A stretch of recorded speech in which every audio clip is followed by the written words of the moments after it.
ফিরে এলাম বিরতির পর।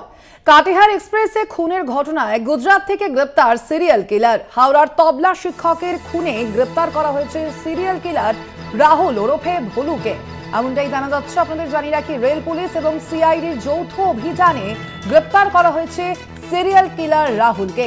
গুজরাট থেকে ট্রানজিট রিমান্ডে নিয়ে আসা হবে ভোলুকে, এমনটাই খবর। আপনাদের জানিয়ে রাখি, কিছুদিন আগেই আমরা দেখেছিলাম যে ট্রেনের মধ্যেই এই ঘটনা ঘটেছিল এবং কাটিয়ার এক্সপ্রেসে এই খুনের ঘটনা ঘটে এবং সেই ঘটনাতেই গুজরাট থেকে গ্রেপ্তার করা হয়েছে সিরিয়াল কিলারকে।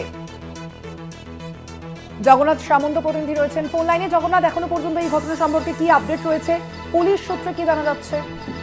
দেখো, তুমি ইতিমধ্যেই জানো যে সৌমিত্র চট্টোপাধ্যায়কে ট্রেনের মধ্যে খুন করা হয়েছিল একটা প্রতিবন্ধী কামরায়।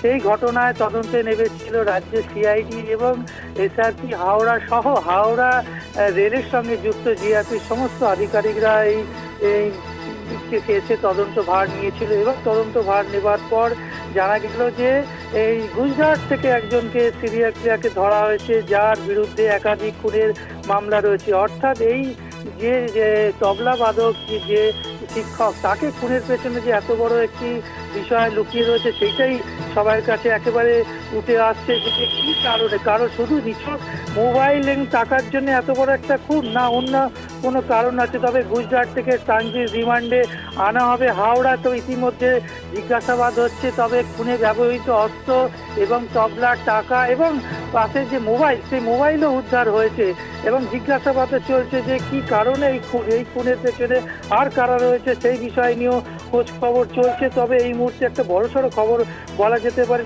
যে শিক্ষক সৌমিত্র চট্টোপাধ্যায়, তবলা শিক্ষক, যে এক ট্রেনের মধ্যে হত্যা করা হয়েছিল, বিভিন্ন সিসিটিভি ফুটেজ খতিয়ে দেখে তদন্ত ভার নেবে এলো রেল পুলিশ এবং অবশেষে ধরা পড়লো যার নাম হচ্ছে রাহুল ওরফে ভোলু। সেই রাহুলকে ট্রানজিট রিমান্ডে আনা হচ্ছে কলকাতা এবং সৌমিত্র বাবুর যেসব ফোন এবং সরঞ্জাম, তবলায় ব্যবহৃত যে সরঞ্জাম সমস্ত উদ্ধার হয়েছে। তবে সিআইডি আরও তদন্ত করে দেখছে এর পেছনে কারা আছে। তবে গুজরাট পুলিশও এই তদন্ত ভারের সঙ্গে সাহায্য করেছে।